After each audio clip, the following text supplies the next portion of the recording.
This video is not intended to encourage or glorify any kind of drug use. The sole purpose of these videos is to educate you on the dangers of what these substances can do to you. Please do not do any of the acts mentioned in this video. I repeat, do not do any of the acts mentioned in this video.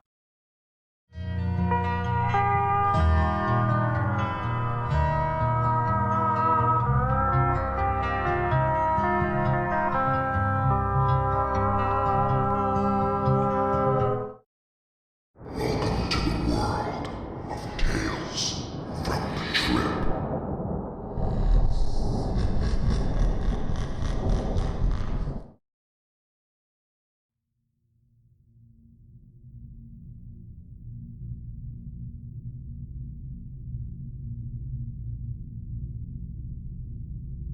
I'll try to keep this as coherent as I can, but it was a very confusing and terrifying time in my life. In 2014, I'd been on a 2-month Xanax binge doing up to 10 bars a day, and also buying a lot of the pure powder off the dark net. I also occasionally, maybe 2 or 3 times a week, was shooting up Dilaudid, morphine, and Roxys. I couldn't say how much because I was blacked out from the Xanax most of the time. I hardly remembered this part, but this is how I ended up in jail. My main dealer called me up and asked me to help him rob this place, a credit union of all things. I can't believe I agreed to this, but I am a complete idiot on Xanax. He gave me some bars and I drove him to the bank and parked behind it. He got out with an airsoft pistol tucked in his pants, a note to give the teller, and sunglasses and a hat. He came back like 15 minutes later and we took off. He told me he had only gotten about $800. He lied, obviously, so he only gave me 200 and like 50 bars or something. A few weeks later, I'm coming home from work early because I was getting sick and needed to get my rig and shoot some morphine I had. The cops were waiting for me when I got home. I dropped my pills under the seat and stepped out, got handcuffed, blah blah blah. Later on, I'm being interrogated by a detective. I hardly remember this part, but I think she basically told me these lies about my friends selling me out, and I broke down and told her everything, like an idiot. This is where I lose my shit. My memory is very fragmented and mixed up. I'm taken to the county jail and first put into the drunk tank, I believe. There were 5 other guys, and it was incredibly hot. I remember seeing one guy with these black sticky things all over his body that he was pulling off, and I later came to believe he was a robot for some reason. I moved to the general cell they put everyone in for booking. I lose my mind in there.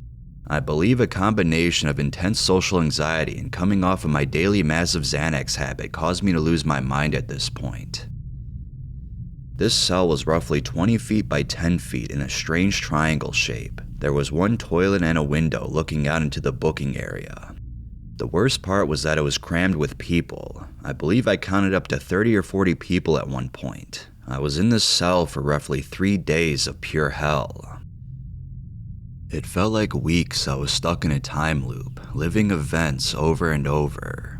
I cannot begin to describe the intense anxiety I felt being crammed in the cell with all these people I didn't know, and not knowing what my life was about to become.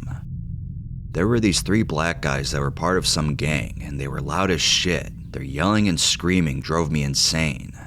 They were constantly snorting this coke or meth they had brought in, so they were always awake, always loud as hell. I just crouched down in a corner and tried not to be noticed.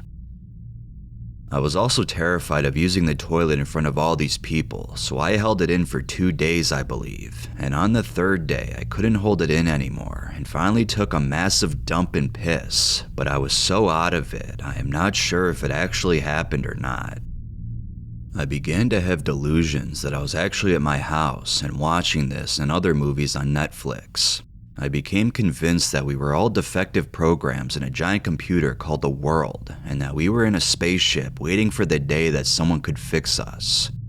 I began to think that I was the one that would fix everyone. I started to see everyone as different versions of me who had all taken different paths in life that had ended them up here.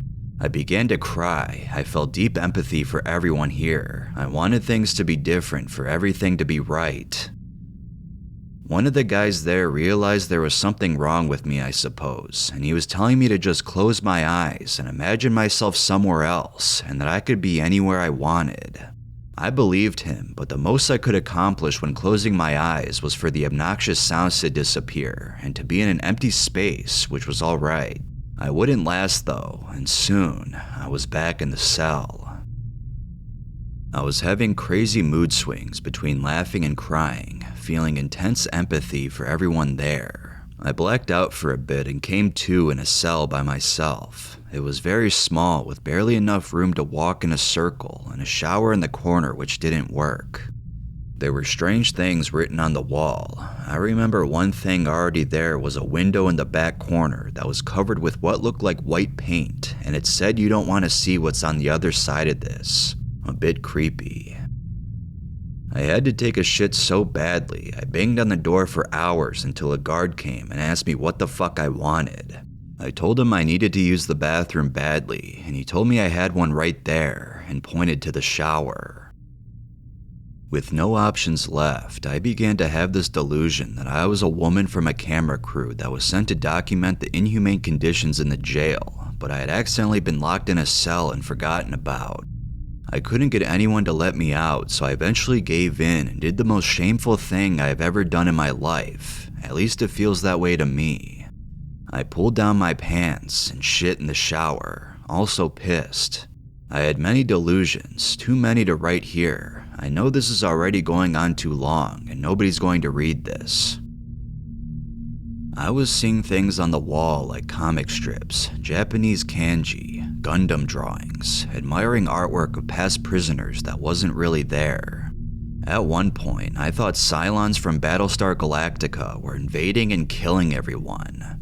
Someone whispered through my door to stay there and keep low. Lasers shot through the wall and left scorch marks all over the cell. I narrowly avoided them by hiding in the shower next to all the shit and piss. I imagined there was a little girl there that had teleported in there somehow. She left through the door and I looked outside and saw a guard open her head up, and there was a machine there instead of a brain. He reprogrammed her or something. I have no idea. I eventually got dressed out, with everyone laughing at me for smelling like piss and shit and having crazy eyes, dilated pupils I assume. I had a visit from my parents, and it was the most emotional and traumatizing thing. I was delirious. I hated for them to see me that way. I remember asking them how long I'd been there, and they told me 3 days. I was stunned. It had felt like weeks and weeks to me. I lived so many different lives and delusions during those few days, repeating over and over. I was moved to a different jail and was still packed in a small cell with tons of guys, everyone telling me how bad I smelled. I was seeing Shrek doing gymnastics in all the reflective surfaces I looked at. I signed a paper. I swear I thought it had said some random person had bonded me out, and I was put in a different cell by myself again, once again for a long period of time with no bathroom. I believe I was on suicide watch in retrospect. I finally came back to myself, perhaps a week later, but I didn't feel myself again for months. It was absolutely terrible. I was released after a year there on 6 years probation. I'm about to go back on probation violation, most likely, and I'm going to have to go through a 3 to 4 gram a day phenibut and a 3-day-a-week heroin withdrawal. Also 3 grams a day of gabapentin. I'm hoping it's not nearly as bad as the first time.